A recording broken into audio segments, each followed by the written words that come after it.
Il n'y a pas de musique. Si toi tu l'entends pas. Et eux, oui. Et ils nous entendent encore. Mais là ils nous entendent. Coucou tout le monde. Bonjour tout le Bonjour. monde. Ouais. Bonjour. Alors comme vous le voyez, ce soir c'est très chaud, je préfère vous le dire. Je ne sais pas combien de temps je vais tenir. Alors vous connaissez bien sûr le docteur de l'épine, le docteur Goudard et moi-même, qui ne suis pas vraiment réputé pour ma langue de bois. Et ce soir, on ne va pas faire, je pense, défaut à cette réputation. On est chaud, chauffé à blanc. C'est vrai que la situation est quand même très torride. Tragique. La médecine ne va plus du tout. Et aujourd'hui, on va se faire un devoir, et malheureusement pas un plaisir, de dénoncer cette tragédie. On est arrivé dans une situation de plus en plus cocasse initialement pour maintenant devenir dramatique, parce que, comme Nicole le disait sur son site, le cancer, c'est pas forcément réservé aux autres, et vous allez à cet égard commencer à vous frotter à la médecine classique et voir où on en est arrivé. Personnellement, et je demanderai à Nicole ce qu'elle pense de ce vocable, qui est d'ailleurs celui de, comment il s'appelle, l'auteur du film qu'on a regardé hier soir, Colin Serrault, qui n'hésite pas à parler de crimes contre l'humanité, de génocide, et je crois qu'on approche à grands pas de cette définition. Alors, c'est un jour spécial en plus aujourd'hui, le 10 avril, puisque c'est l'anniversaire de notre maître Samuel Hahnemann, et vous vous rendez compte qu'on va profiter un petit peu de cette occasion officielle pour faire le point un tout petit peu sur ce qui se passe dans le registre homéopathique et dans la médecine classique. Donc on sera très bref pour ce qui concerne l'homéopathie, qui va très mal, mais c'est aussi le reflet de la médecine en général.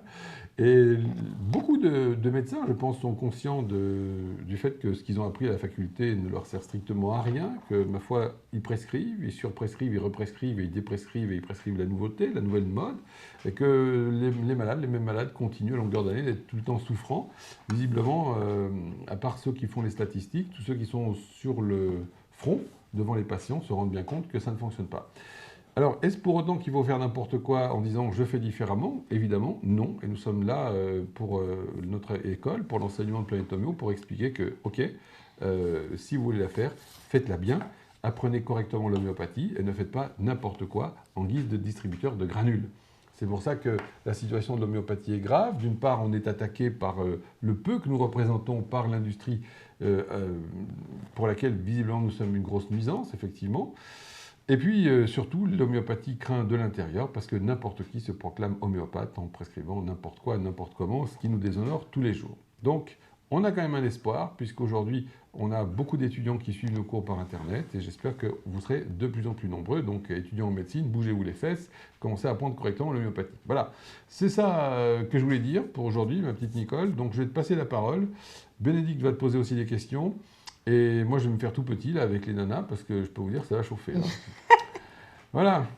Alors, à toi la parole, ma grande. On va parler de Garches en premier. Merci à Édouard de m'avoir invité une nouvelle fois pour pouvoir parler du drame de Garches, effectivement, qui est un symbole. La fermeture, finalement, de notre service s'est réalisée en août 2014 avec les enfants mis à la porte dans des conditions dramatiques, avec une sortie policière, avec des vigiles, et on vous montrera quelques illustrations tout à l'heure, qui a fait que, effectivement, à partir du 7 août 2014, nos patients pris en charge ont été livrés à eux-mêmes, si j'ose dire, réorientés de façon assez brutale dans les circuits qu'ils avaient quittés, en particulier donc les centres anticancéreux, on leur avait proposé des essais thérapeutiques, ils en étaient partis pour ça, et ils n'avaient plus d'autre solution que d'y retourner, et là, on commençait à leur refaire une pression là-dessus. Ou à dire que de toute façon, puisqu'ils étaient partis 2 ans avant, alors qu'on leur proposait des soins palliatifs, il n'y avait pas de raison 2 ans après, même s'ils étaient toujours là, avec des traitements curatifs, de ne pas les remettre en soins palliatifs. Donc c'était re-soins palliatifs ou menace du juge s'ils n'acceptaient pas l'essai thérapeutique, de façon douce quand même les 2 premiers mois. C'est-à-dire que, pour que nos auditeurs comprennent bien, il s'agit d'être forcé d'accepter ce qui est un essai. Oui, tout à fait. Qui n'est basé sur rien que des suppositions, des théories. Par définition, un essai thérapeutique, c'est un traitement qui n'est pas démontré efficace, qui sera peut-être mieux dans 10 ans, mais en tout cas, ce n'est pas un traitement démontré efficace. Et normalement, comme je le répète à chaque fois, un médecin, selon le serment d'Hippocrate, doit donner aux patients les meilleurs soins en fonction des données acquises. acquises de la science. Pas les données Par définition, pas les données soupçonnées. Par définition, un essai thérapeutique qui donc présuppose que tel médicament ou telle association va mieux marcher que l'ancienne ou qu'une autre, par définition, on ne sait pas les résultats, sinon il n'y aura pas besoin d'un essai. Or, c'est cette médecine-là, d'ailleurs, ça a été extrêmement clairement dit par le président de la commission médicale d'établissement des sciences publiques, quand il a expliqué à la télévision, vous pouvez retrouver sûrement la bande sur Facebook, sur YouTube, ou enfin, oui, Facebook et YouTube, vous allez retrouver. Il a dit que de toute façon, il fermait parce que nous ne respections pas les recommandations nationales qui étaient donc de mettre le plus d'enfants possible, le maximum d'enfants dans les essais thérapeutiques, et que l'assistance publique Hôpitaux de Paris avait choisi, en vertu de sa liberté académique, c'est la première fois qu'on a entendu que la liberté académique autorisait les médecins à ne pas respecter le serment d'Hippocrate, c'est-à-dire à ne pas respecter, vous l'avez remercié, 1936, la jurisprudence qui dit qu'on doit les meilleurs soins en fonction des données acquises de la science. Et que au nom de ça, le choix. Alors en plus, le patient, il n'en est même pas là, mais justement le choix du patient, c'est bien ce que, effectivement, merci de cette remarque, parce que le patient qui arrive aux urgences à Tenon, à Necker ou ailleurs, il arrive pour se faire soigner, je crois. Il n'arrive pas nécessairement pour être mis dans un essai thérapeutique. Or, en gros, c'est la préconisation des médecins directeurs, si j'ose dire, des services de séance publique. C'est l'hôpital public, vous arrivez aux urgences, on vous hospitalise, je ne sais pas, en cancérologie, et là, vous allez a priori supporter un essai, parce que ce patron, qui s'appelle Loïc Capron en l'occurrence, a expliqué très clairement que l'assistance publique avait choisi de ne pas proposer tous les traitements possibles. C'est-à-dire pas tous les traitements démontrés. Donc effectivement, nous avions comme défaut majeur de proposer les traitements démontrés efficaces dans les maladies qu'on traitait, pour lesquels on avait vu une amélioration fantastique dans les 30 dernières années, pas seulement nous, partout dans le monde. C'est-à-dire, il y avait... non, absolument. Les patients qui, dans les années 70, étaient amputés, et d'une part, et d'autre part...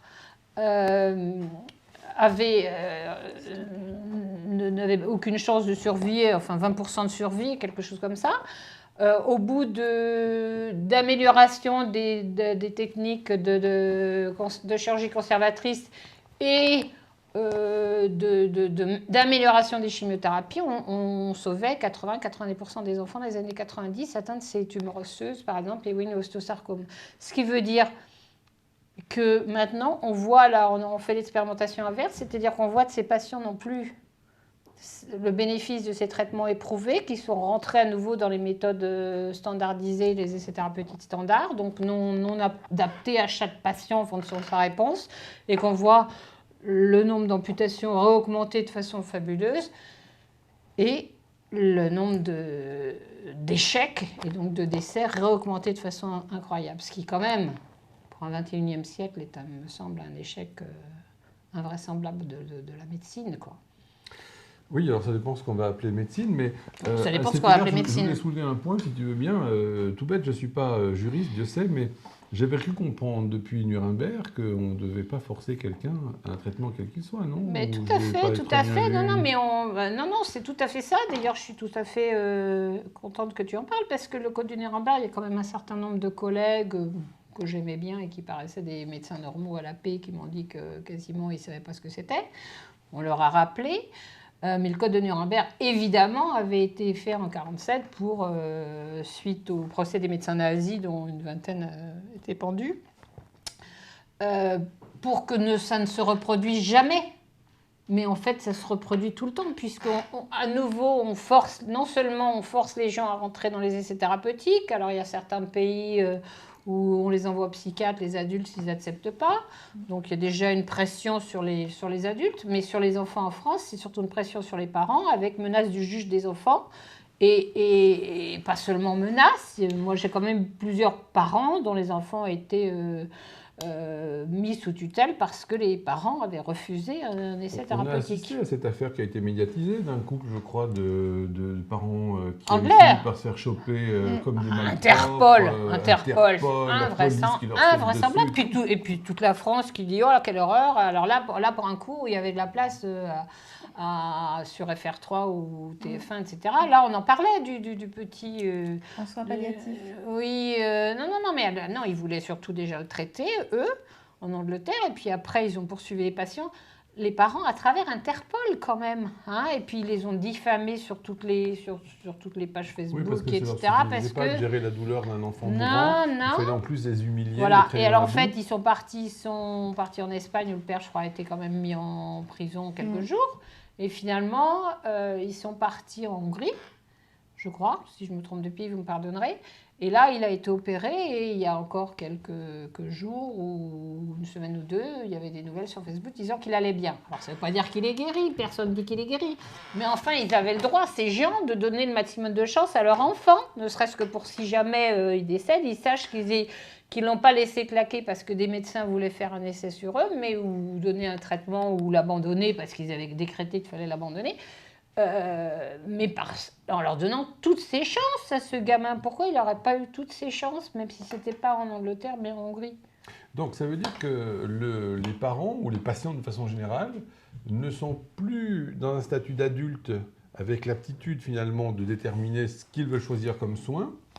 Et là, on est dans soldat allemand ne pense pas, le Führer pense pour toi. On est vraiment tout à fait, tout à fait. Nous avons une industrie et des experts qui sont supposés, bien sûr, penser à notre place et donc nous forcer à manger ce qu'ils nous proposent. Mais à peine des experts, parce qu'en fait, c'est un petit clan de pas beaucoup de gens qui disent autoproclamés experts, ou proclamés par leurs copains politiques que ça arrange.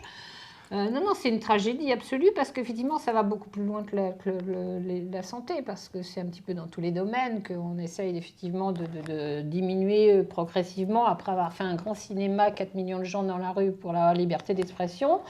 Depuis, en France, on s'aperçoit qu'on a de moins en moins de liberté d'expression, que les gens s'auto-censurent eux-mêmes sur Facebook, sinon leur page disparaît, que les pages de la CGT, là, il y a 2 jours, Canal Le Rouge, une page de la CGT, c'est pas des grands révolutionnaires, a disparu aussi parce qu'ils avaient dû dire quelque chose qui plaisait pas. Enfin, c'est hallucinant la perte de la liberté d'expression en 3 mois depuis cette affaire. Je vois quand même un petit avantage à cette situation, c'est que, j'allais dire, le système jette bas le masque. Là, on voit dans quelle situation il est tombé. On est vraiment entre les mains, finalement, d'une industrie qui dirige, pense pour nous. Ouais. Ou alors, j'ai rien compris. Oui, tout à fait. Enfin, d'une industrie, en tout cas, oui, d'une industrie qui a ses petits pions, ses robots politiques, qui appliquent ce qu'il faut. C'est effectivement le système soviétique au profit des banques. Alors, c'est curieux, parce que j'ai remarqué que historiquement, on n'a jamais manqué de collaborateurs, mais les résistants étaient moins nombreux. C'est curieux, c'est génétique, tu penses? C'est-à-dire les gens sont un peu perdus aussi. Il faut qu'ils sachent vers qui se tourner, comment se tourner. Alors ils sont contents que quand ils mettent un like sur Facebook sur un truc qu'on a partagé, mais il suffit pas qu'ils mettent un like. Il faut qu'ils partagent, il faut qu'ils informent. Souvent on dit les réseaux sociaux, mais enfin moi je trouve que si on touche 10 000 personnes, c'est un max. Hein. Enfin moi avec tous les efforts que je fais. Et ayant quand même plus de temps qu'avant, on touche quand même pas tellement de gens, parce que par rapport aux 5, 15, 20 millions de gens qui sont désinformés sur les grandes chaînes de télé, qui répètent ce que le ministère a dit de répéter, de toute façon, ils ne peuvent pas répéter autre chose, parce que sinon, ils se font virer. Hein, parce qu'il y a aussi des tas de journalistes quand même résistants, opposants, ou qui veulent parler, mais ceux-là... Ils se font censurer très vite, ils se font virer. Donc effectivement, il nous reste les complices du pouvoir qui répètent de toute la journée que le tiers payant généralisé, c'est formidable et c'est pour une société sociale, etc. Sauf que c'est pas vrai. C'est Tu changes de sujet, mais allons-y directement. Mais on peut peut-être y aller directement. Non, mais c'est pas grave. Mesdames et messieurs, la boucle est tombée. La boucle est tombée, mais on va pas la boucler comme ça, la boucle. Donc, ce qui est quand même capital, c'est qu'effectivement, on est en train de nous faire avaler des modifications absolument fondamentales de notre pratique de la médecine, de l'éthique, du respect de l'homme, du respect du mourant, du respect de la femme qui va avorter. Enfin, on est en train, avec une loi fourre-tout ou à toute vitesse, la loi de santé dont je parle, de la loi de santé qui est en train d'être votée au Parlement français chez nous, ces jours-ci, il y avait 1300 abonnements rajoutés là, il y a 15 jours. Ils sont discutés à peu près 15 secondes, 20 secondes par amendement avec 19, avec une trentaine de députés dans la salle. Enfin, et ils les votent et puis on considère que c'est fait. Mais c'est des choses aussi fondamentales qu'effectivement, est-ce qu'il faut, alors on parlait tout à l'heure de l'avortement, est-ce qu'il faut un délai de réflexion pour l'avortement pour une femme? Bien sûr. Enfin, c'est évident que tout le monde sait qu'il faut quand même un délai parce que, comme me disait quelqu'un avec qui j'en parlais tout à l'heure, même 20 ans après, des fois les femmes se disent bon, est-ce que j'ai bien fait, est-ce que j'ai pas bien fait? Bon, c'est capital d'avoir un délai, non mais c'est invraisemblable, quoi, des choses aussi graves que ça. Bon, évidemment, l'euthanasie masquée sous la forme de la sédation prolongée, on ne réveille jamais. Ça a été déjà voté il y a un mois, mais c'était à peu près dans les mêmes circonstances. C'est quand même des modifications capitales de notre éthique, de notre façon de penser, de notre philosophie, de notre respect de l'homme. Enfin, je veux dire, c'est voulu par qui? C'est des médecins qui l'ont demandé? Comment ça s'est initié alors, cette affaire? on peut imaginer. Moi, je suis pas. Il y a des médecins qui ont dit c'est terrible, il faut qu'on décide quand on va buter nos malades. Théoriquement, il y a des. Bon, je suppose, moi, je suis pas dans les allées du pouvoir. Je suppose que ce sont des petits lobbies de petites associations. Plus ou moins puissantes qui promettent quelques voix en échange d'un amendement de ce type. Il y a eu d'autres amendements comme ça. Il y a un amendement qui nous a fait quand même tous frémir. C'est l'amendement qui consiste à dire que les médecins seront autorisés à prélever sur les morts sans consentement de la famille. C'est-à-dire votre parent là, qui vient de disparaître, il est devenu le corps, c'est une marchandise. Oui, puis c'est une marchandise, c'est une usine c'est une réserve ou un réservoir d'organes, je ne sais pas le mot qu'il faut utiliser, mais enfin c'est plus un humain, quoi. Je veux dire, c'est invraisemblable. Alors, pour éviter ça, il faut qu'il ait pensé à écrire sur un registre. Qui voulait pas. Et en plus, ce registre. On sortira jamais à temps. Oui, ou alors, de toute façon, ce registre, c'est aussi une façon, puisqu'on parle que de stigmatisation tous les matins à la radio, à la télévision, c'est quand même aussi une façon de stigmatiser, puisqu'il est déjà bien clair que ceux qui auront mis leur nom, ils vont être repérés, qu'ils n'auront pas le droit. Ils vont appartenir à une secte, sûrement. Ils vont appartenir à une secte. Ah ben oui, d'ailleurs, je voulais faire remarquer, merci de me le signaler, parce que mon époux qui est chirurgien, comme tu sais, il m'a fait remarquer que les musulmans, ou plus largement les arabes peut-être, et les juifs d'ailleurs, ne veulent pas qu'on prélève les greffons sur eux. Enfin, voilà. Eh bien, donc ça va faire une liste quasiment religieuse déjà. Alors déjà en soi, je pense que la CNIL, j'espère, refusera ça. Mais en plus, c'est vraiment stigmatiser une fois de plus les gens, puisqu'ils n'hésitent pas à dire qu'il ne faut pas les stigmatiser. Et là, ils essaient toujours de faire des listes qui mettent des groupes de gens différents. Et en plus, ils vont très loin. Moi, j'ai entendu une émission C'était assez épouvantable le soir, là, ce soir ou jamais, un truc comme ça avec ADI, qui pourtant avant était un peu plus libre que d'autres. Et où il disait que ceux qui refuseraient qu'on prélève les greffons sur eux, ils n'auraient pas le droit s'ils avaient besoin d'une greffe. Non mais attends, mais... C'est littéralement œil pour œil, non? Oui, non. Non mais pour te dire, cet amendement il a été voté, mais les médecins l'appliqueront jamais. Ils ont hurlé, les médecins réanimateurs, enfin tous les gens qui font ce travail, donc c'est qu'ils sont pas contre quand même. Ils sont pas contre la greffe d'organes, on peut être contre, mais enfin eux ne sont pas contre puisqu'ils le font toute la journée. Mais ils disent on va pas se disputer avec les familles, on va pas faire des choses dans le dos des familles. C'est comme l'euthanasie. Je veux dire Comment un malade peut-il se confier à un médecin, un cancérologue par exemple, parce que bon, dans les maladies graves, s'il sait que ce médecin, finalement, il a le droit de l'euthanasier, quoi. Que quand ça va être estimé le moment, il va appuyer sur le bouton off. Absolument. Ça met l'ambiance. Hein.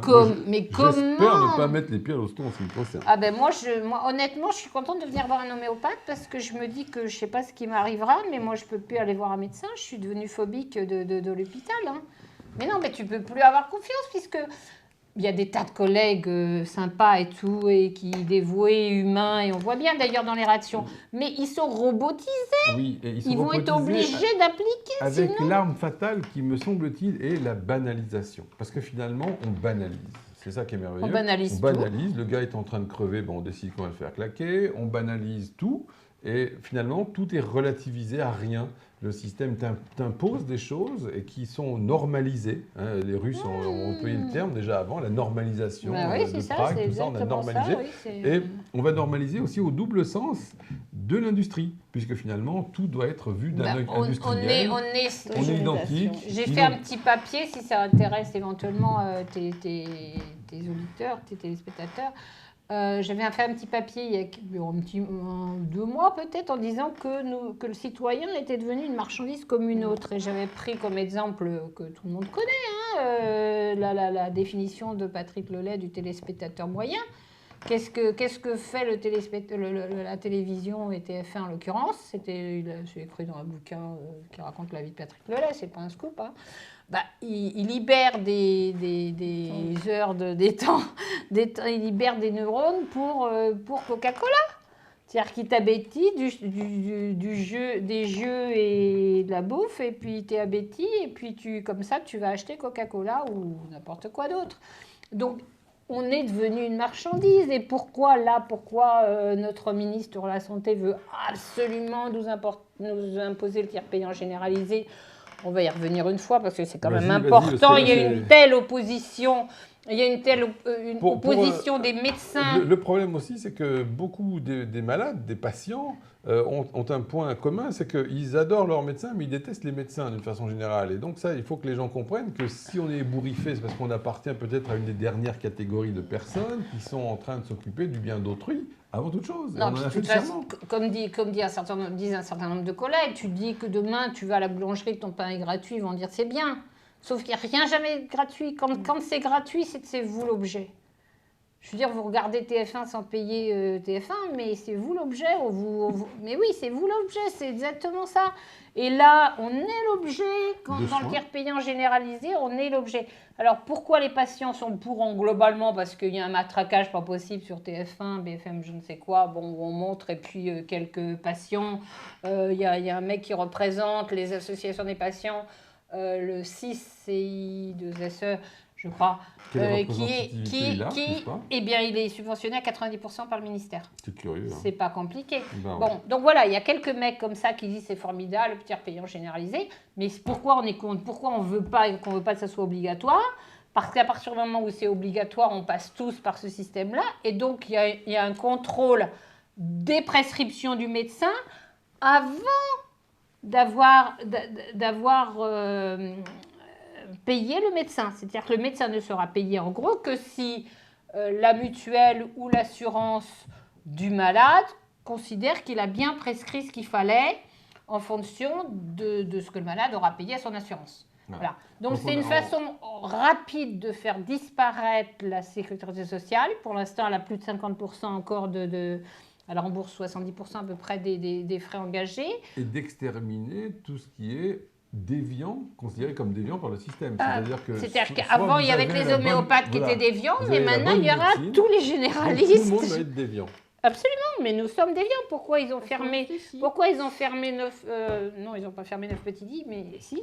Voilà, et pourquoi ils ont fermé ce service malgré le plébiscite des parents, le fait qu'il n'y en avait aucune plainte sur le service en 30 ans, et le fait qu'il y avait un contrat qui était un CDI, que ce service avait été créé avec beaucoup d'argent. Il y avait quand même, je ne sais pas, 10 millions d'euros qui ont été utilisés pour construire ce service entre 2004, quand on a signé le contrat avec le ministère, et 2006, quand on est rentré. Donc, ils ont dépensé beaucoup d'argent pour donner aux patients, aux parents, aux enfants, la liberté de choix thérapeutique de ne pas rentrer dans les essais. Ce service, il a été fermé brutalement comme ça, sous on va être prétexte que je partais à la retraite, mais j'avais 4 collègues, comme je le dis toujours, qui étaient là depuis 30 ans. Elle fait vachement retraitée, hein, Madame Delépine. Je suis vachement retraitée, ouais, non.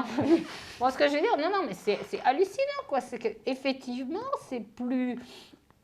Le patient n'est plus alors on n'arrête pas de dire c'est le centre. Non, c'est pas le centre. Être un sujet, pas maintenant, il est l'objet de toutes les convoitises des assurances privées qui se frottent les mains, ce qui explique quand même que les députés de l'opposition qui ont beau dire que cette loi n'est pas bien, ils ne sont pas à l'Assemblée pour hurler ou manifester dans la rue, quoi. Mais quelque part, on récolte les fruits empoisonnés d'une pensée médicale qui était d'emblée complètement erronée. Parce que quand on a appliqué à la médecine les découvertes de la physique et de la chimie en disant c'est fait avec les mêmes briques, donc ça va se comporter pareil. En d'autres termes, on a appliqué au vivant le réductionnisme. Le réductionnisme, c'est pratique.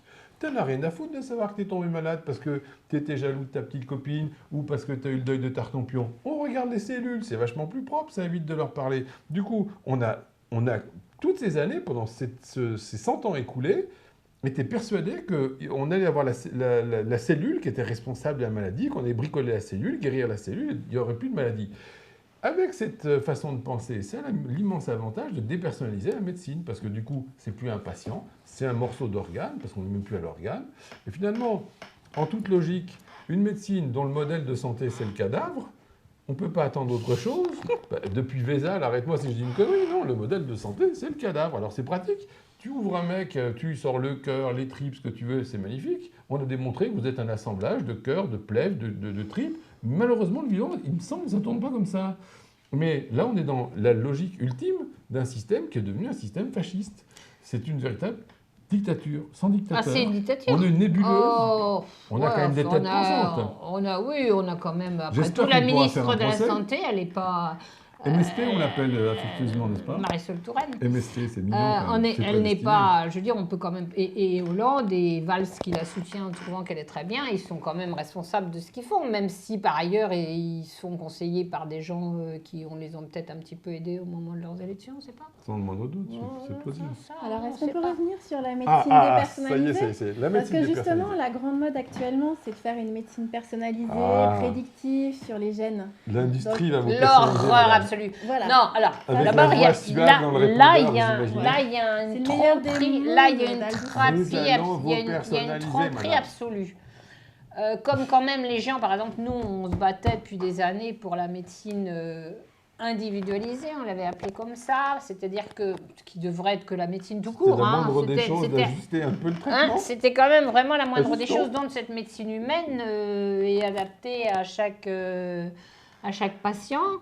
C'était quand même effectivement la moindre des choses, c'est de la médecine quoi.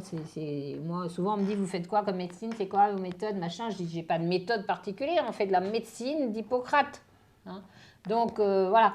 Donc du coup comme ils ont voulu absolument nous imposer le tout génétique parce que ça allait faire des fortunes, que toutes les petites startups, que pour avoir de l'argent dans les laboratoires fallait faire de la génétique. Tout le monde allait payer les super machines à diagnostic. Ouais, formidable. Là, on te trouve 500 mutations dans la journée et tu demandes à la nana à quoi ça sert. Parce que je sais pas moi, c'est extraordinaire.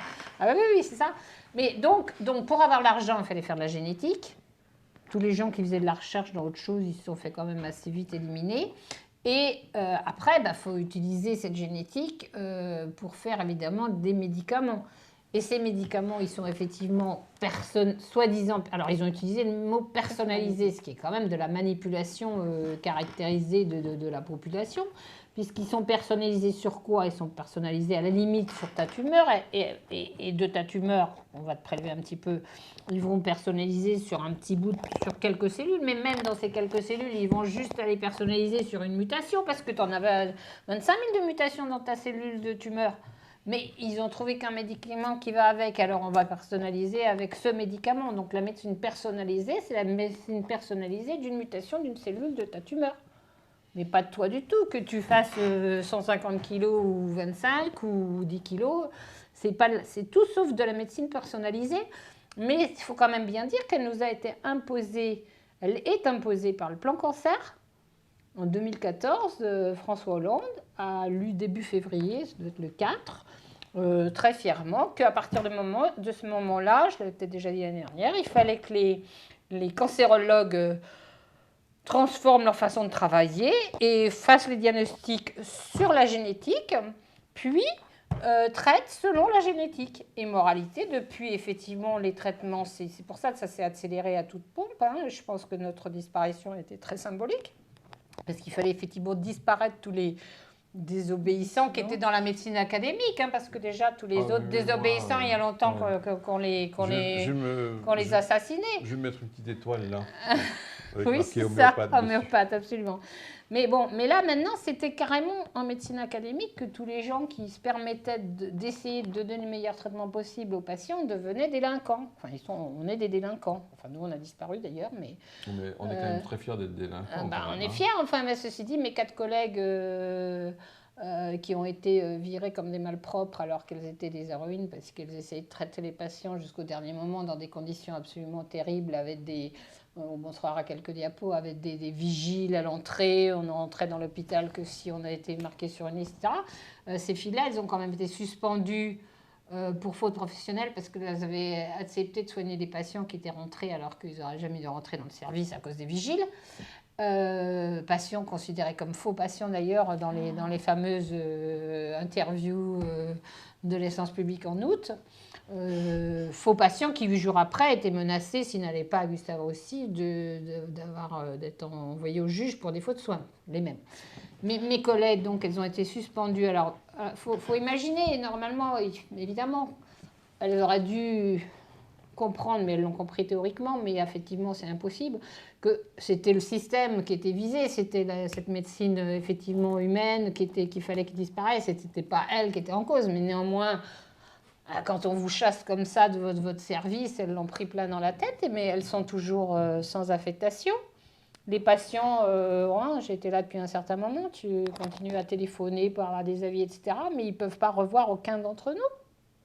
Aucun d'entre nous n'est autorisé à voir les patients. C'est invraisemblable.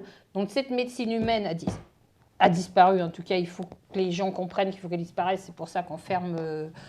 Garches de façon extrêmement symbolique, avec les CRS qui virent les grévistes de la faim, avec les vigiles qui gardent les patients. Enfin, c'est terrible, avec un harcèlement moral pas possible des médecins et des familles qui restent, et des enfants.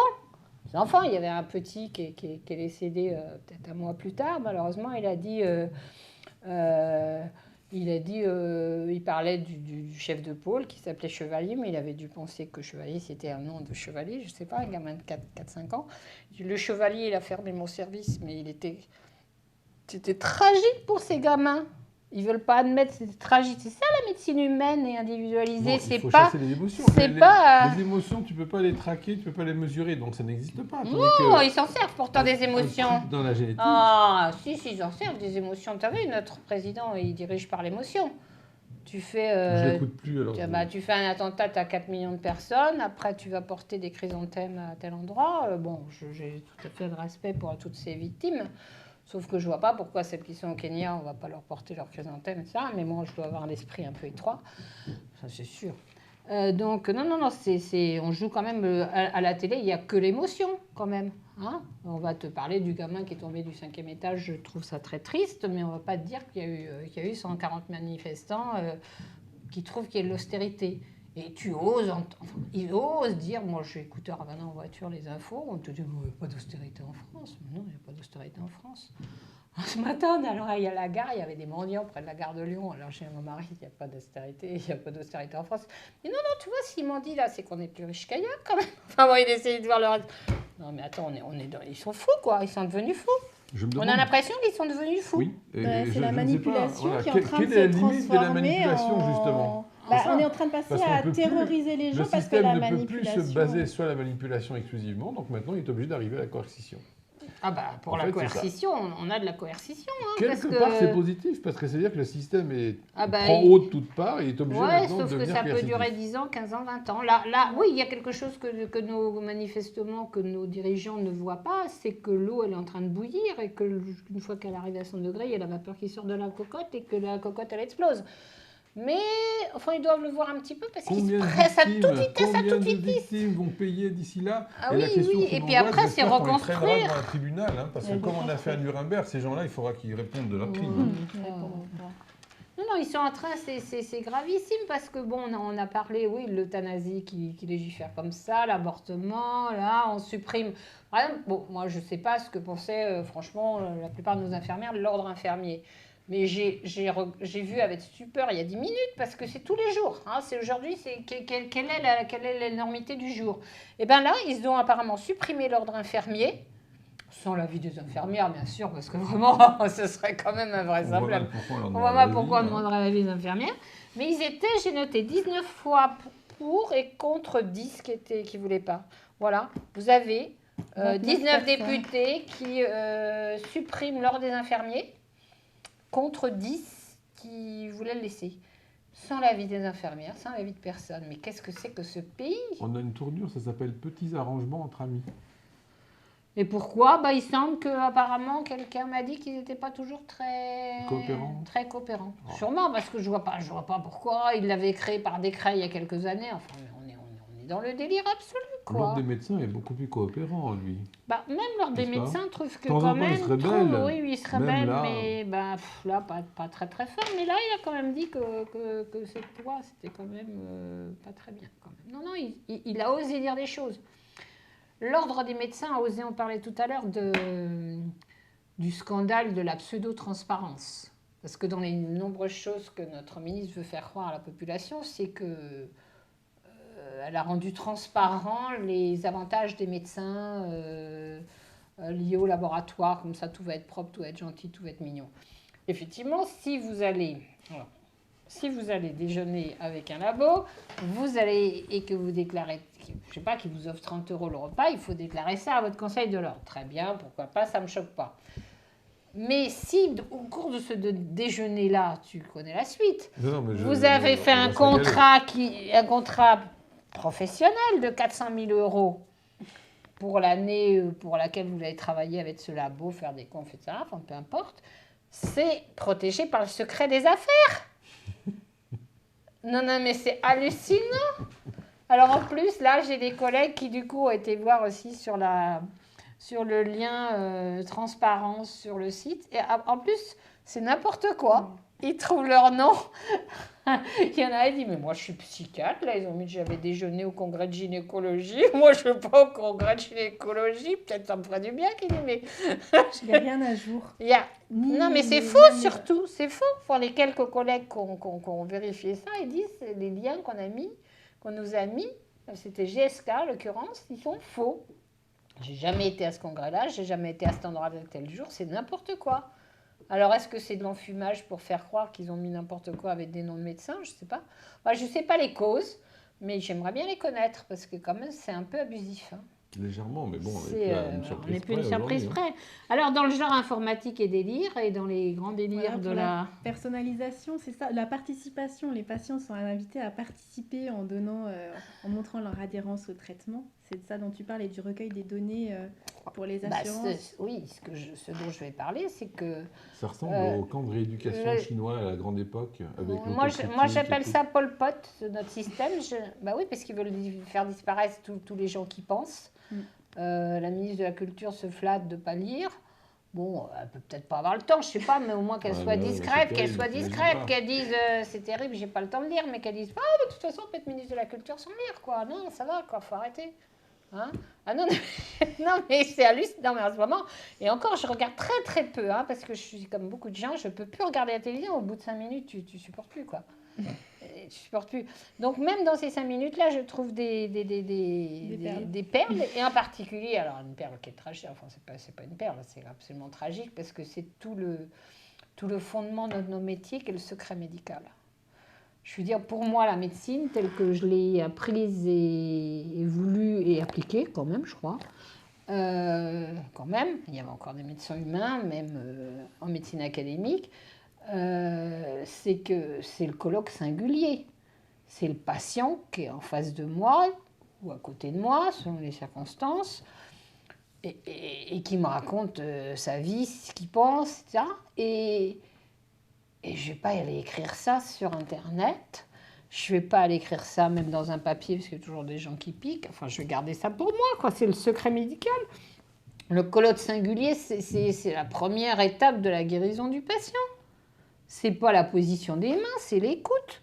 C'est la compréhension de ce qu'il raconte. Or là, on nous fait disparaître tout ça par deux choses.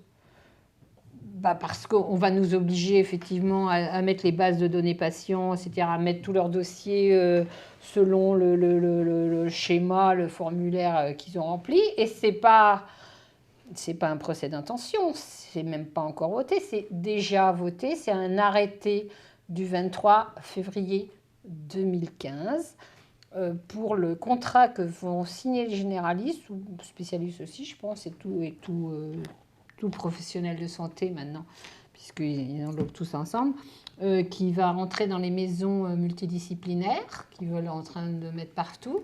Et dans ces contrats, il est clairement dit que les protocoles thérapeutiques devront être acceptés contrôlés par les agences régionales de santé.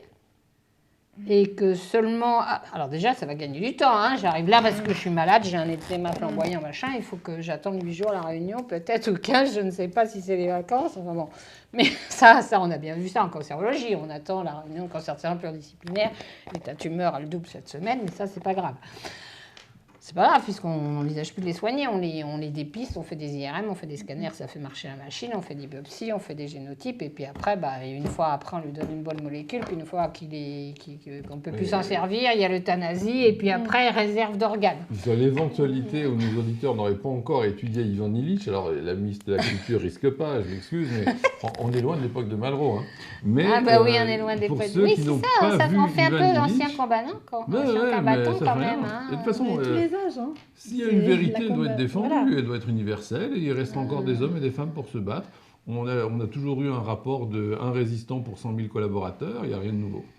Ils ont bien dit d'ailleurs qu'ils essaient de nous faire passer pour des vieux ringards, puisque la médecine que nous on propose et qui guérissait les gens, c'était la médecine du pauvre. Il y a mieux. Vieux ringard ou sectaire, il y a mieux.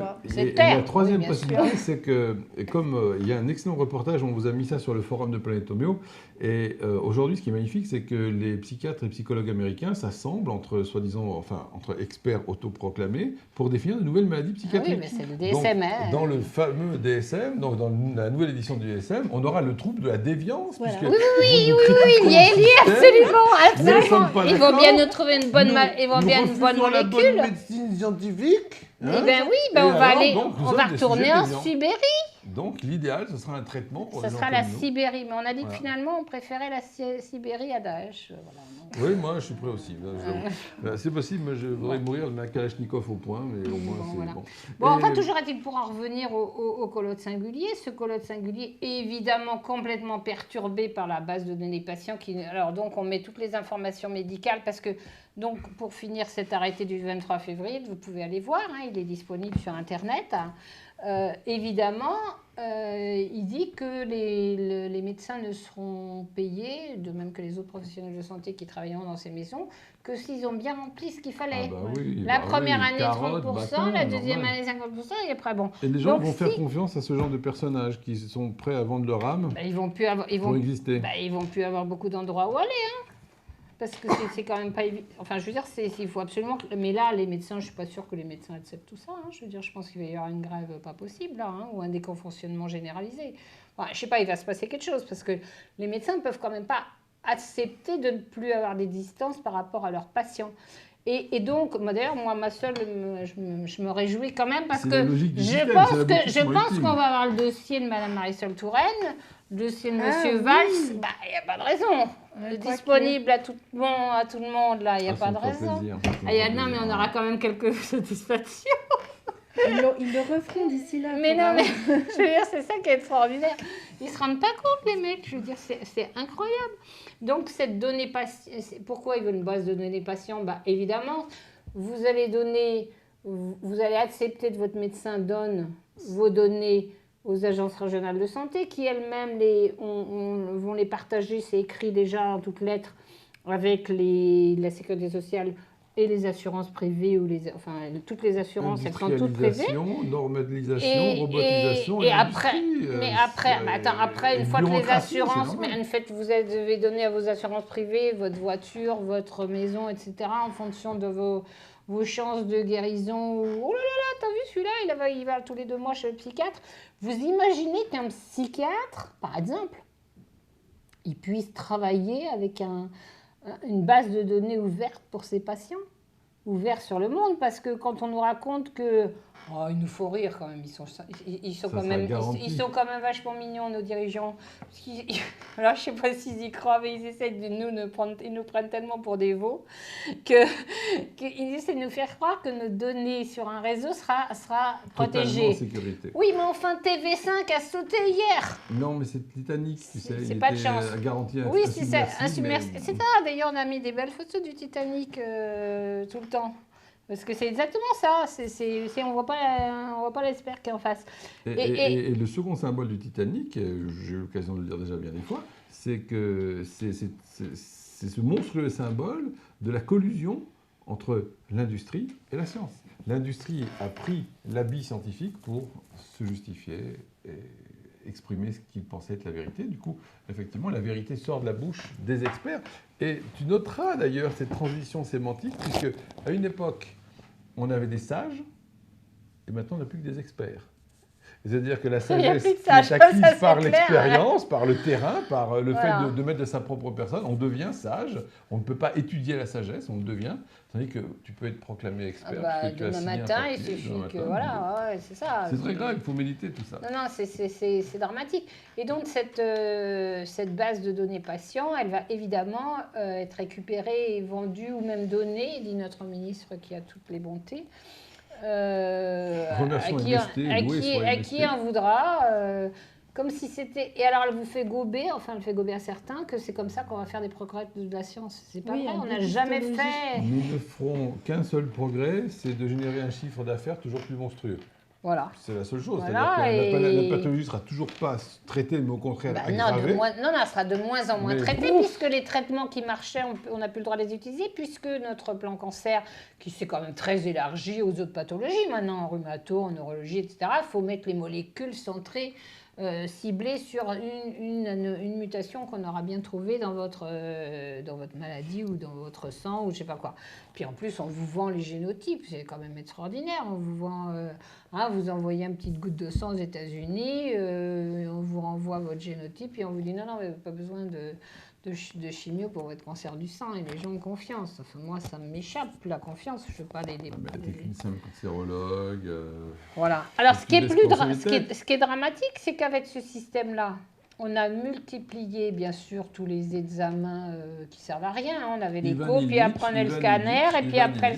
L'anémésis médicale, oui, mesdames oui. et messieurs, lisez Il faut le lire, l'anémésis médicale. c'est tout à fait ça, de toute façon. Il y a 40 ans qu'il l'a prévu. 1984, Ouais, et puis le meilleur des mondes. le meilleur des mondes et tout ça. Je veux dire, on lit tout ça. Et ce qui est dramatique, c'est que voilà, quelqu'un vient vous voir, on lui prescrit des examens complémentaires. D'ailleurs, si vous ne lui prescrivez pas, il n'est pas content parce qu'il a tellement été conditionné par les émissions de télé quotidiennes. Oui. Hein, quotidienne à France 5, puis maintenant ça suffisait pas, ou sur la 5, je sais pas, ça suffisait pas. Alors maintenant il y avait France Info 10 minutes, mais en fait c'était pas longtemps, mais maintenant il y a Europe numéro 1, tous les matins, entre 11h et midi, c'est encore la santé, et encore la santé. Alors les gens ils demandent évidemment parce que je vais me casser là, j'ai ma ménopause comme si on n'avait pas toujours eu des ménopauses avant. Je veux dire, je sais pas quand même. Déjà maintenant, ils font un bilan biologique pour établir que tu es ménopausée. C'est bien, c'est extraordinaire, c'est glorieux. Il faut un bilan biologique. Alors, on multiplie les examens complémentaires et puis on n'en fait rien parce qu'on n'a pas examiné les personnes. Et de toute façon, on va juste prendre votre génotype pour, ou celui de votre petite cellule qu'on aura ciblée pour vous traiter. Et il y a quelque chose de fondamental qui a complètement été oublié depuis 10-15 ans, quoi. 15 ans, on va dire en gros 15-20 ans, c'est le compagnonnage. Comment ça s'apprenait la médecine ?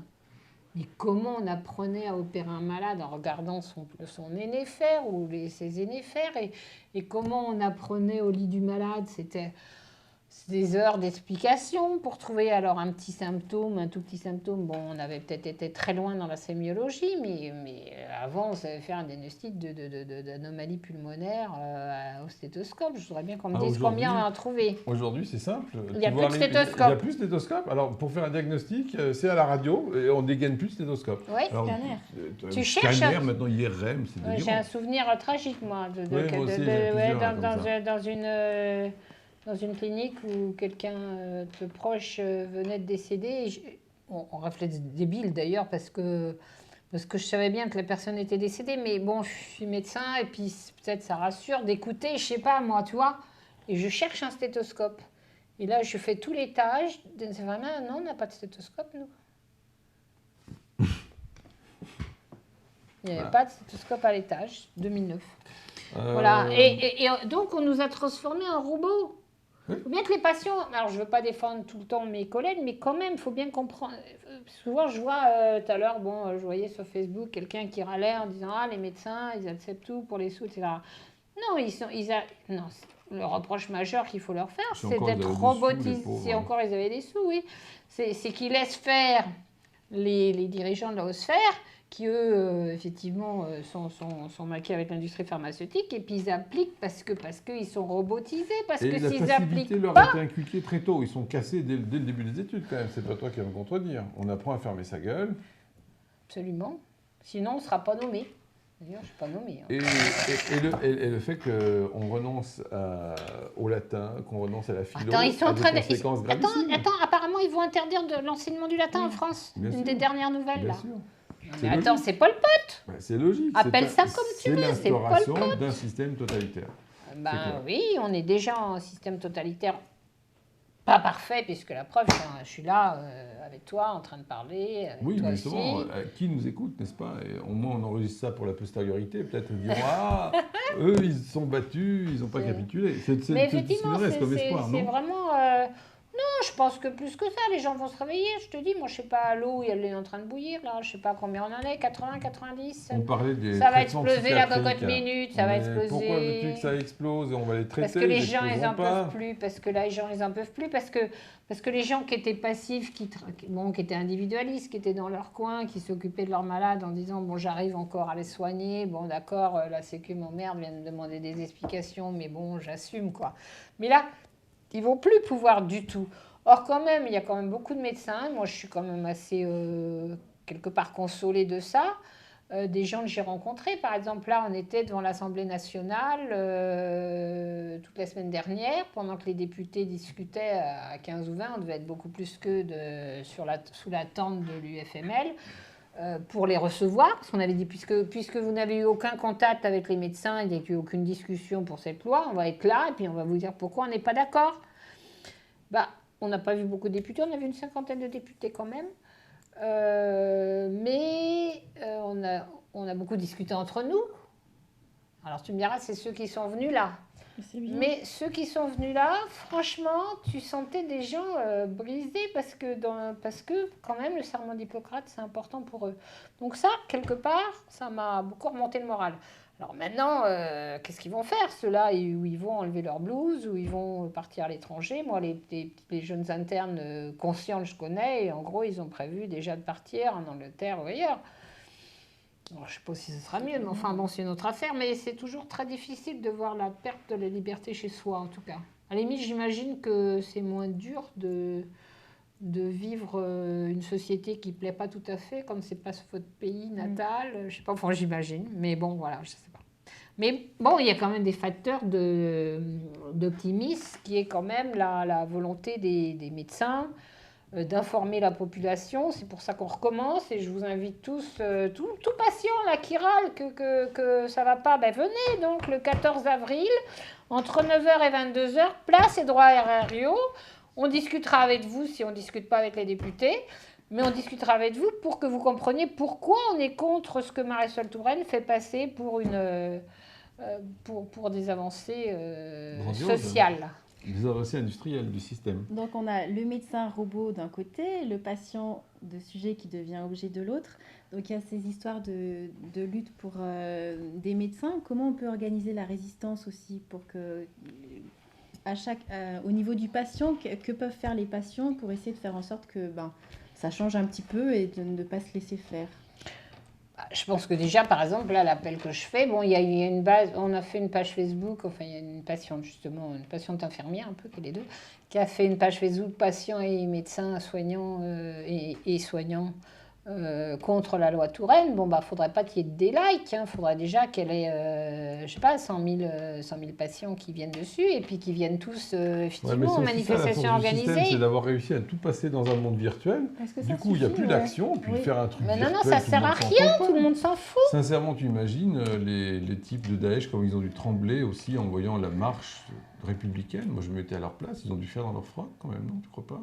C'est ça, en vieillissant, c'est que je me dis que finalement, les manifestations, Facebook, est-ce que ça suffit ou non, Facebook, ça suffit pas. Mais Facebook, ça doit être un moyen, quand même, je sais pas, en Tunisie, ils avaient quand même initié via les réseaux sociaux. Mais il faut descendre, c'est pour ça que je dis qu'il faut qu'ils viennent le 14 avril et que moi, j'en ai marre qu'ils disent « Ah, c'est pas bien ce qui se passe, etc. » sur ma page Facebook. « Ah, c'est bien, vous avez raison, ah, vous êtes courageuse. » Non, je suis pas courageuse du tout. Je veux sauver le pays dans lequel je vis, où je suis née, et puis la sécurité sociale, qui en l'occurrence était quand même créée en grande partie par mon père. Toute ma famille travaillait à la sécurité sociale. Ils avaient une image de la sécurité sociale qui était quand même l'inverse de ce qu'est l'image actuelle. Mais c'était la vraie. Bah, de temps en temps, je me dis, mes parents sont plus là, et je me dis quelque part... Enfin, quelque part, oui, pas tant mieux pour moi, mais je veux dire, je me dis, je sais pas comment ils auraient supporté de voir... une destruction aussi sauvage de ce qu'ils avaient fait, et surtout en plus une espèce de, enfin pas une espèce, une manipulation avancée du pouvoir politique qui fait croire que c'est la Sécu qui a un trou, alors qu'il n'y a pas de trou de sécurité sociale, il y a un trou qui a été organisé pour pouvoir dire oui, la Sécu ça marche pas, les assurances privées c'est bien mieux. Oui d'ailleurs la Sécu c'est 5% de frais de gestion, et les assurances privées, c'est 25%. Mais grâce à ça, elles mettent quand même leur nom sur les grands bateaux, dans les sports, sportifs, etc. Et puis comme ça fait des réserves, parce que les assurances, elles sont toutes privées. Il y a les abus non lucratifs et abus lucratifs. Mais celles qui sont abus non lucratifs, elles ont quand même 5 milliards d'euros de réserves, donc qu'elles peuvent utiliser comme ça. Donc vraiment, c'est hallucinant de voir ce qu'on a fait la sécurité sociale. Tu montrais l'heure, tu veux des questions peut-être? Peut-être attends des questions, je vais jeter un petit coup d'œil, je vais récupérer on peut montrer peut-être les petites images pendant ce temps-là. On leur montrera les images de Garches, du coup c'est pas ce transparent-là que tu voulais. Oui, je vais montrer les images de Garches pendant, et tu peux peut-être voir s'il y a des questions en même temps. Ici, je vais lancer le Skype, voir ce qu'ils ont à dire, c'est celle-là. Voilà, on va arriver là-bas, ils vont se fâcher tous. Voilà, donc on va leur montrer quelques images. On avait un beau service, vous voyez, qui avait été fait dans un site classé. Lionel va nous l'afficher, voilà. Ça, c'était ton service, hein? Voilà, tiens, donne, ouais. Voilà, absolument, c'était notre service. Et vous allez voir juste la chapelle à côté, théoriquement. Ah, tu as appuyé sur le bouton, tu ne pas. Voilà, je n'ai pas appuyé sur le bon. Voilà, et voilà, ça c'était il y a eu beaucoup de manifestations pour défendre le service, en particulier les derniers temps. Ils disaient qu'on défendait bien les baleines, mais effectivement, ce qui est bien d'ailleurs, mais enfin que défendre les enfants d'état de cancer, c'est vraiment trop. Et moi qui ai pratiqué beaucoup de médecine là dans le tiers-monde, je me suis rendu compte que le pire tiers-monde, c'est le nôtre, hein, parce qu'ils ne se visualisent pas, ils ne se voient pas. Ouais, ils se voient pas, c'est ça. La condition des patients est épouvantable. Voilà, donc la petite fille que vous voyez là, c'est Orlane, c'était déjà en 2002, et on avait fait une manifestation parce qu'elle n'avait pas le droit d'être hospitalisée dans notre service à Avicenne, parce que soi-disant, on ne pouvait pas prendre les petits poids de sécurité, mais ailleurs, elle était abandonnée, il fallait lui enlever... tout son pelvis, enfin son bas pelvis, enfin voilà. Je peux raconter parce que c'est sur internet sous toutes les formes. Et on avait quand même fait, vous voyez, à l'époque, quand même une grande manifestation quand même, hein. Orléans doit vivre, il y avait 1500 personnes quand même à ce moment-là, hein. C'est à Montparnasse, ça se passe. Donc voilà, donc après on a quand même gagné ce service, comme quoi les manifestations ça sert à quelque chose à condition qu'il y ait 1500 personnes, ou peut-être 500, mais en fait il y ait du monde qui vienne. Bon, ça c'était nos petits patients. Voilà, donc ça c'est la chapelle. Alors vous voyez la chapelle qui est juste à côté, là, juste à côté du bâtiment, dont vous voyez les arches là. Ouais. Et bien c'est là que les parents en juin 2014 ont décidé de se retrancher pour faire une grève de la faim. Se retrancher pour faire une grève de la faim, mesdames et dans messieurs. Un hôpital. Pour ceux qui nous écouteront dans 30 ou 50 ans, c'est exactement ce qui s'est passé. Oui, enfin c'est-à-dire qu'ils se sont dit on va se mettre dans la chapelle, mais ils pensaient qu'il y avait quand même les toilettes juste à côté, etc. En fait, on les a jamais laissés sortir de la chapelle, même pour leurs besoins. On leur a donné des petites boîtes en carton. Et ça durait 15 jours. Et on leur a mis des grilles On leur a mis des grilles devant cette chapelle et des vigiles, pour des vigiles payés évidemment par nos cotisations sociales, puisque c'est le budget de la séance publique, pour les empêcher de sortir. Alors, il y a eu des manifestations, si c'était votre enfant, etc. Des petits articles. Il y a des articles dans les journaux de province quand même. Il y a des gens qui essayent de nous aider. Mais voilà, et là, c'est qui va oser appuyer sur la cachette. Bah, ça a été Martin Hirsch. Aucun problème, on marque pas, on Il manque n'y a, pas de salaud. il y a pas de souci. C'était Martin Hirsch, Marisol Touraine, qui à la sortie d'un conseil des ministres, c'est quand même étonnant. Pourquoi elle s'est mise à parler de notre service si on était un détail de l'histoire, si j'ose dire. À la sortie d'un conseil des ministres, elle a dit oui, j'ai décidé que Garches fermera en juin, quelque chose comme ça. C'est hallucinant. Et chez Bourdin, elle a osé, sur RMC, elle a osé raconter que de toute façon, c'était pour un transfert de 5 km, parce qu'on irait dans le service à côté d'Ambroise Paré, où les gamins n'ont jamais pu aller, puisqu'ils n'avaient pas les fameuses autorisations des agences régionales de santé. Voilà, donc ils ont fait la grève de la faim, mais ils ont été enfermés. Alors là, je suppose que c'est leur petit pot pour leurs urines. Sympathique, hein. Ça, c'est nous devant, mais vous voyez les grilles. C'est terrible. Je crois qu'on peut, c'est qu'avec les années qui passeront qu'on va mesurer l'ampleur de ce que ça représente. Pour un service où il n'y a aucune plainte, et tout le monde est content. Hein. C'est pas, je veux dire, sinon ils n'auraient pas fait la grève de la faim d'ailleurs. Et donc, on empêchait les familles de rentrer, on empêchait donc, l'hôpital c'est l'intérieur, là, vous voyez. Et puis, bon, il y avait des soutiens de famille qui étaient venus faire de la musique devant. Mais bon, c'est abominable, quoi. C'est abominable. Et alors, à chaque fois qu'ils mettaient une affiche sur les grilles, ils s'étaient enlevés 5 minutes après. Et voilà, là, déjà, avec les vigiles, alors bien larges, hein, qui nous empêchaient qui nous empêchaient de communiquer secrètement, si j'ose dire, puisqu'ils écoutaient nos conversations. Bon, alors j'en veux pas à ces vigiles qui en avaient honte, qui disaient si j'avais pas 6 gosses, je serais pas là à nourrir. Mais oui, mais ça c'est l'excuse de tout le monde. Oui, à un moment donné, il faut franchir le pas, hein, parce que c'est l'excuse généralisée. On l'a entendu aussi à Nuremberg. Alors voilà.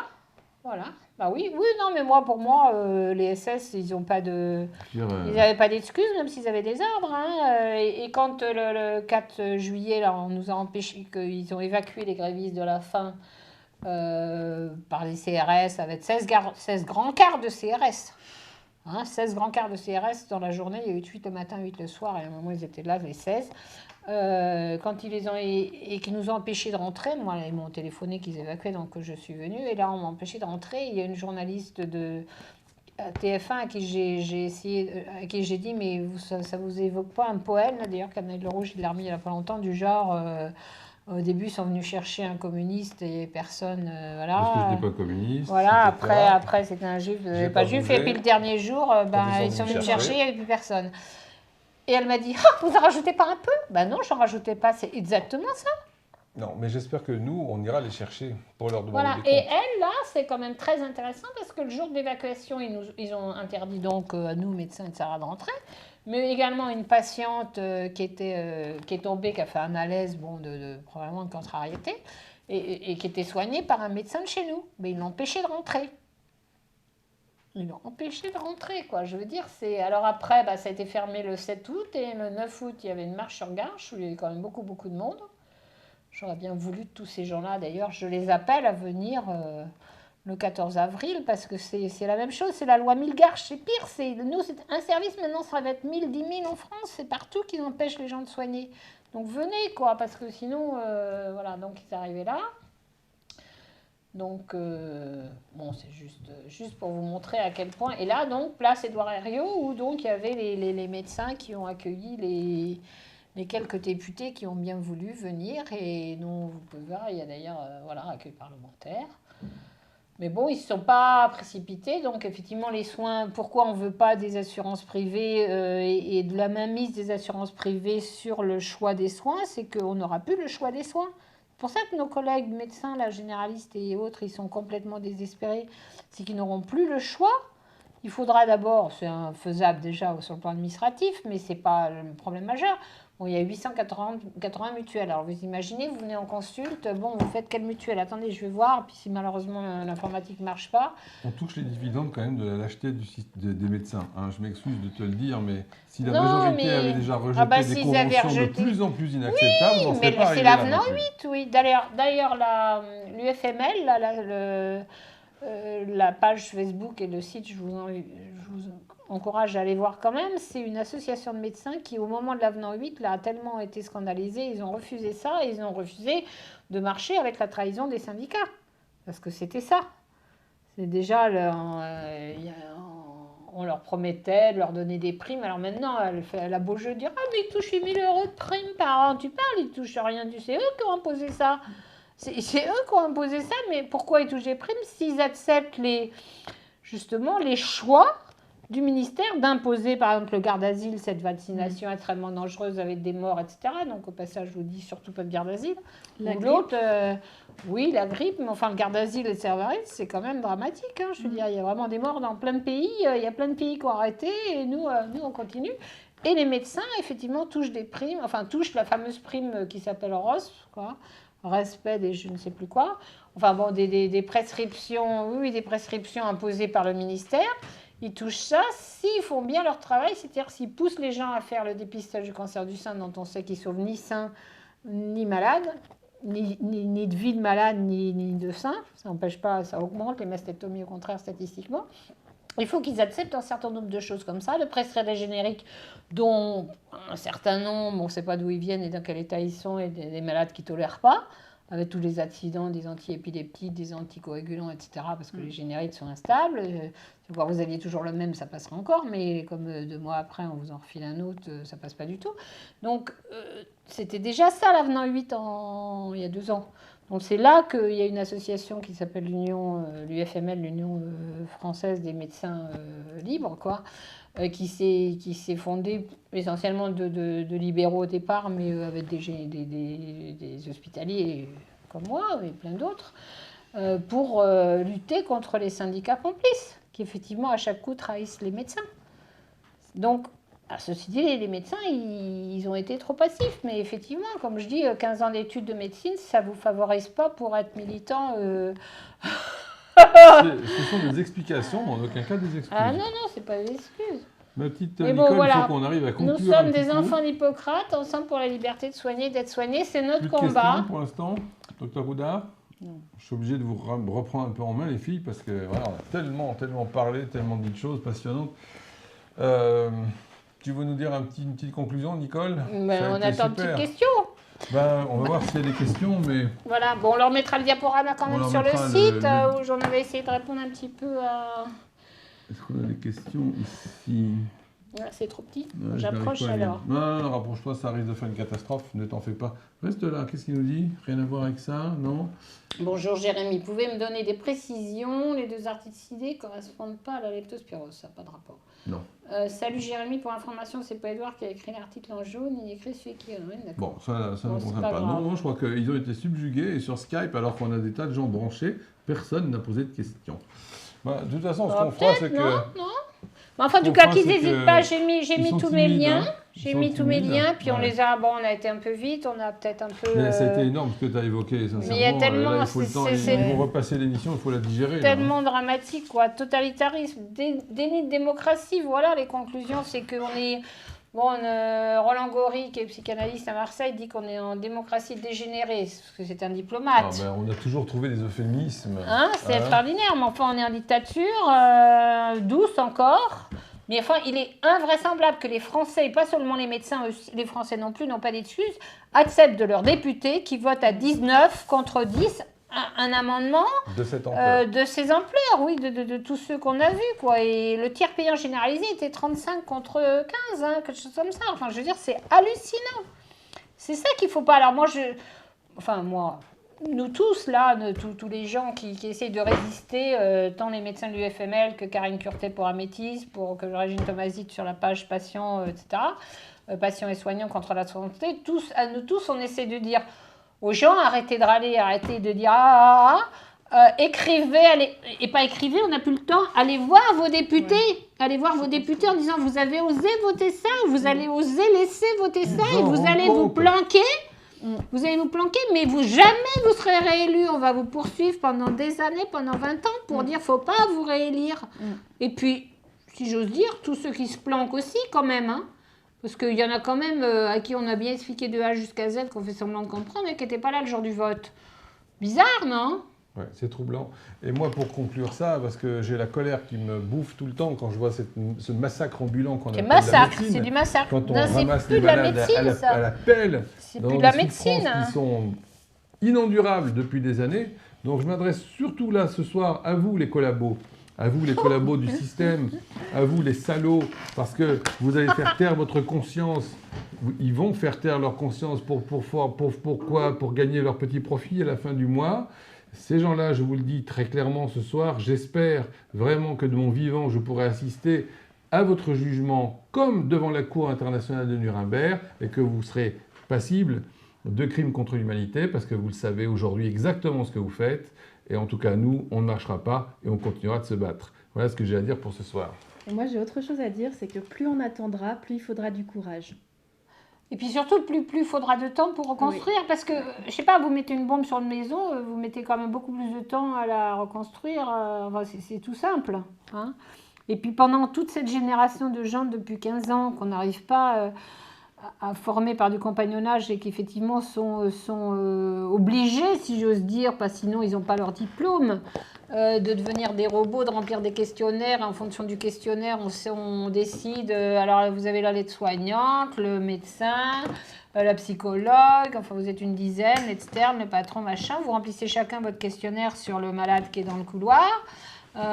Et si vous êtes, je sais pas, à 27 points qui font l'être 30, ben à 27 points, on dit, ah ben non, soins palliatifs. Est-ce que c'est comme ça qu'on décide? Est-ce que c'est ça que les gens viennent chercher à l'hôpital? Est-ce que c'est ça que vous venez chercher chez votre médecin? Et faut bien vous mettre dans la tête que les médecins, s'ils n'ont pas l'aide des patients, ils ne seront pas efficaces. D'abord parce qu'on ne les écoutera pas. Et puis parce qu'eux-mêmes, ils seront tellement désespérés. Bon, vous savez que les médecins, il y a 2,5 fois plus de suicides de médecins que de la population générale. Bon, donc quand on dit ils ne réagissent pas, mais ils réagissent de façon individuelle. Et ce n'est pas une bonne solution, je veux dire. De mauvaise manière, c'est clair. C'est une très mauvaise manière, mais pour dire qu'ils ne supportent pas. Donc les patients, les médecins, ils ont besoin que les patients ils soient avec eux, qu'ils soient avec eux dans la rue. Bon, il y a eu une super manifestation avec 50 000 personnes le 15 mars. 50 000 soignants, donc il y avait des médecins, des infirmières, des opticiens, il y avait toutes des kinés, vraiment il y avait toutes les corporations du métier. Mais il n'y avait pas assez de patients. Alors bon, là aussi, ils n'avaient peut-être pas appelé assez aux patients de venir. Mais de toute façon, il va falloir que ça repasse par des manifestations de patients. Sous une forme ou sous une autre. Débouler chacun dans votre mairie à 20... débouler à 20 dans la mairie pour aller voir le député qui n'a pas signé ou qui a signé. Voilà, mais il faut aller les voir physiquement, qu'ils se rendent compte qu'on ne peut pas faire n'importe quoi et dire que demain, votre père, ça va être une armoire à organes qu'on va mettre dans un frigidaire en attendant d'en avoir besoin. Non, mais qu'est-ce que c'est de ça, quoi? Et en plus, sans l'avis de personne, quoi, en fait. Hein. On décide à 3. Voilà, je crois que... On vous a dit tout ce qu'on avait sur le cœur. Je crois qu'on est toujours pas calmé. On n'est pas calmé, ça c'est sûr. On n'a pas le choix, on n'a pas le choix, on peut pas abandonner 65 millions de gens qui vivent dans ce pays en croyant que c'est la démocratie et en croyant qu'on fait le bien pour eux. Il faut arrêter, il faut que les complices des émissions de télé prennent le risque, et s'ils se font virer, ils se feront virer, et puis c'est marre, mais ils se sentiront mieux dans leur peau, quoi. Faut arrêter. Clair. Donc, mesdames, messieurs, écoutez votre confiance. Merci. Bougez-vous les fesses, battez-vous, c'est tout ce qu'on vous demande. Merci d'avoir été là, et puis de toute façon, vous nous reverriez en différé sur les YouTube et compagnie. Faites circuler la vidéo, merci. Et de toute façon, on te réinvite, bien sûr, puisqu'on n'a pas fini de l'ouvrir. Voilà. Tant qu'on est vivant, on continue va de se battre. recommencer, voilà. Salut à tous. Merci, au revoir.